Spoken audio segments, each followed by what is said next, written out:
जी देखिए, हलचल बहुत ज़्यादा यहाँ पर बढ़ गई है और सबसे पहले समझना ज़रूरी है कि पीछे की तस्वीरों के ज़रिए जब हम नतीजों का जिक्र करते हैं जो कि अब सुबह 8 बजे से शुरू हो जाएंगे, तो जम्मू संभाग और कश्मीर संभाग दोनों की जो सियासत है बिल्कुल अलग अलग है। सियासी समीकरण जो है वो यहाँ पर अलग अलग हैं और क्योंकि यहाँ से श्रीनगर की 8 विधानसभा सीटें आती हैं, उनकी काउंटिंग जब शुरू होगी तो खास तौर से क्योंकि इस वक्त हम एनसी के हेडक्वार्टर में मौजूद है, यहीं से वो पूरी काउंटिंग यहाँ पर होनी है।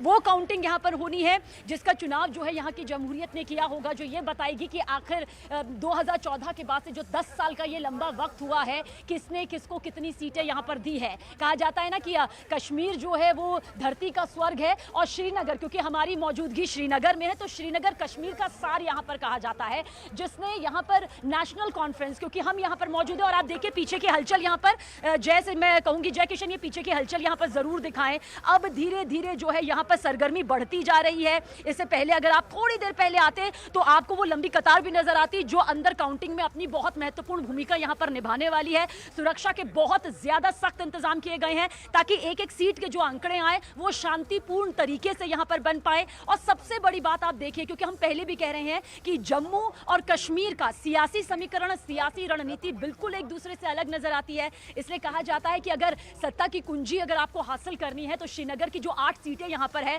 जो बेहतरीन स्कोर कर लेता है, जो बेहतरीन यहाँ पर नंबर्स हासिल कर लेता है, उसके पास सत्ता की कुंजी आ जाती है। और जहां तक नेशनल कॉन्फ्रेंस का सवाल है, क्योंकि कांग्रेस के साथ गठबंधन करके उसने एकजुटता के साथ चुनावी मैदान में अपने कैंडिडेट्स उतारे हैं, उम्मीद है उन्हें कि जनता ने ये कुंजी उनके हाथों में को एक बार फिर से टीवी स्क्रीन पर भी न्यूज़ 18 इंडिया के दिखा देते हैं कि जम्मू कश्मीर की जो इस वक्त सबीना भी बात कर रही थी, टैली आप देख लीजिए 90 सीटें हैं और इनमें से जम्मू की आप बात करेंगे तो 43 और इधर कश्मीर की आपको 47 सीटें दिखाई दे रही हैं। शून्य ये आंकड़ा है। इसके बाद जब रुझान सामने आने लगेंगे तो आप न्यूज़ 18 इंडिया की टीवी स्क्रीन पर देख पाएंगे। प्रशांत चौरे का रुख करते हैं जो जम्मू में इस वक्त मौजूद है। प्रशांत, वहां पर क्या तैयारी आपको दिखाई पड़ रही है? क्योंकि जम्मू और कश्मीर की सियासत बिल्कुल अलग तरह से चलती है, लेकिन दोनों के नतीजे ही ये बता पाएंगे कि किसकी सरकार वहां बनने जा रही है। प्रशांत।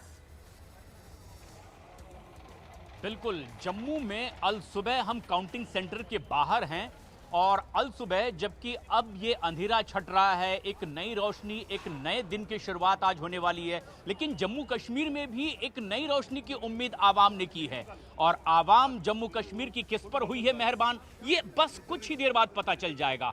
8 बजे के आसपास काउंटिंग शुरू होगी, लेकिन काउंटिंग सेंटर के बाहर देखिए सुरक्षा के पुख्ता इंतजामात, तमाम वरिष्ठ अधिकारियों की मौजूदगी है, क्योंकि पिछले 10 सालों में ये पहला मौका है जब विधानसभा के चुनाव हो रहे हैं और 10 सालों में जम्मू कश्मीर में बहुत कुछ बदला, हालात बदले, वक्त बदला और अब जनता के बीच राजनीतिक दलों के अपने अपने दावे थे। उन दावों पर जनता ने कैसे मुहर लगाई है उसकी काउंटिंग होगी और अल सुबह मतलब कि पौ फटना जिसे कहते हैं हिंदी के मुहावरे में, अब किसकी पौ 12 होती है ये देखने को मिलेगा कुछ ही देर में। सुरक्षा के तगड़े इंतजामात हैं, यहाँ जम्मू कश्मीर पुलिस के जवानों की मौजूदगी है सुरक्षा के तमाम इक्विपमेंट्स लेकर के, क्योंकि जम्मू कश्मीर एक बेहद सेंसिटिव इलाका और इसीलिए भी कहीं कोई खामी न रह जाए उसके तमाम यहाँ पर इंतजामात किए गए हैं। सिक्योरिटी के पूरे इंतजामात, वरिष्ठ अधिकारियों की मौजूदगी है, हर एक एक शख्स को पूरी सुरक्षा के साथ, जांच पड़ताल के साथ काउंटिंग सेंटर में अंदर भेजा जा रहा है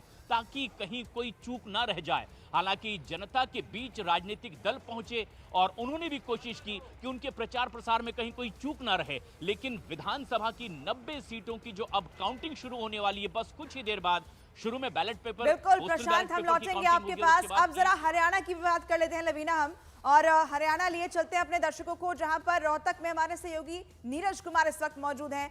नीरज, किस तरह की तैयारियां हरियाणा में की गई हैं? काफी दिलचस्प वहां का मुकाबला रहा है, आज का दिन बहुत खास। देखिए बिल्कुल, और हरियाणा में इस वक्त सबसे ज़्यादा नज़रें हैं, खासकर एग्जिट पोल के नतीजे के बाद जो सबसे अधिक नज़रें हैं वो कांग्रेस के नेता और पूर्व मुख्यमंत्री भूपेंद्र सिंह हुड्डा पर हैं। कल उन्होंने जो बयान दिया कि न तो टायर्ड हुए न रिटायर्ड हुए, तो वो एक साफ संदेश है। जिस तरह से हरियाणा में कांग्रेस के अंदर मुख्यमंत्री पद को लेकर अलग अलग बयानबाजी होती रही है, उसमें भूपेंद्र सिंह हुड्डा का बयान मायने रखता है। इस वक्त हम उनके आवास पे हैं और ये कहा जा रहा है कि थोड़ी देर के बाद वो निकल सकते हैं। सुबह की सैर पे ये देख सकते हैं अभी तक उनका जो मुख्य द्वार है घर का वो बंद है और बाहर जो पोस्टर हैं चुनाव के वो आपको दिख रहे हैं। लेकिन थोड़ी देर के बाद भूपेंद्र सिंह हुड्डा निकलेंगे, लेकिन 8 बजे जब काउंटिंग शुरू होगी तो 8 से 10 का जो वक्त होता है सबसे अहम तो नहीं कहेंगे, लेकिन सबसे ज़्यादा आकलन उन आंकड़ों पर भी होता है जो रुझान आते हैं।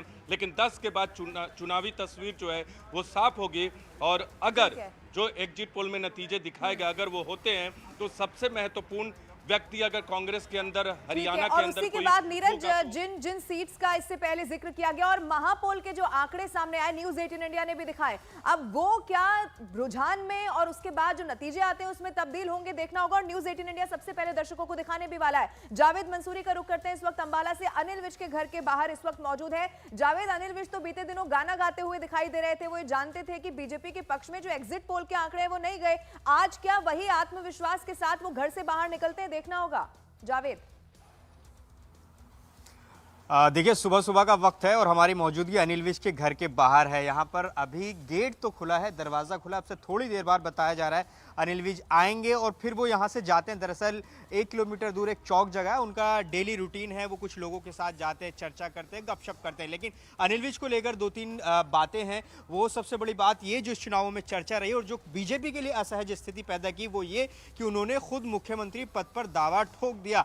जिस दिन मतदान था उन्होंने कहा कि अगली मुलाकात मुख्यमंत्री आवास पर होगी। हालांकि वो बात अलग है कि एग्जिट पोल पर बीजेपी के लिए जो स्थिति है वो ठीक नहीं है, लेकिन कद्दावर बीजेपी के नेता हैं। 7वीं बार अगर वो जीतते हैं तो 7वीं बार वो जीतेंगे और खुद लगातार 4थी बार अंबाला कैंट से चुनाव लड़ रहे हैं। देखिए अंबाला कैंट की अगर बात करें तो ये सीट अपने आप में दिलचस्प है। त्रिकोणीय मुकाबला यहाँ पर है अनिल विज के सामने। उनको उम्मीद है कि जो कांग्रेस के भीतर गुटबाजी हुई है, चित्रा सरवरा जो कि आज़ाद उम्मीदवार मैदान में है, कांग्रेस की नेत्री थी, इसके अलावा परविंदर सिंह परी जो कि कुमारी शैलजा के खेमे से आते हैं, उनको भी कांग्रेस ने उम्मीदवार बनाया और इसी के चलते चित्रा सरवरा ने आज़ाद उम्मीदवार के तौर पर पर्चा भरा। उन्होंने बाद में पार्टी से बाहर कर दिया। तो ऐसे में क्या स्थिति बनेगी, 8 बजे से जब गिनती शुरू होगी तो देखना होगा कि क्या अनिल विज फिर से यहाँ परचम लहरा पाते हैं और फिर क्या वो स्थिति बनेगी जिसका वो दावा लगातार चुनाव में करते रहे।